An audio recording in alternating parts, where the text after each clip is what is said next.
आजची सकाळ तर एवढी छान होती, खूप छान झोप लागली. काल एवढा जास्त पाऊस आला, एवढा वारा वगैरे सुटला होता. सर्वीकडे मातीचा सुगंध जो मला फारच जास्त आवडतो. आजची सकाळ खरंच खूप छान होती. सर्वीकडे थंडगार वारा, म्हणून मला आज किचनमध्ये गरमसुद्धा झालं नाही आणि आज ट्रेनमध्ये सुद्धा जास्त गर्दीसुद्धा नव्हती.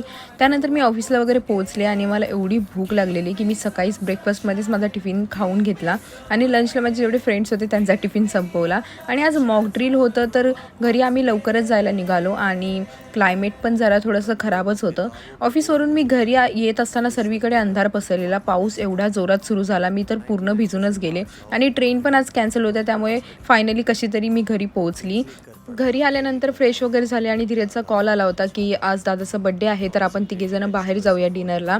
तर मी त्यासाठी रेडी झाली. आम्ही तिघेजणं गेलो बाहेर डिनर करण्यासाठी आणि तिथे सर्वीकडेच लाईट गेली होती. मी एवढी जास्त घाबरली कारण सगळीकडे अंधार पडला होता. त्यानंतर आम्ही जेवण वगैरे केलं पटापट आणि तिथून आम्ही निघालो.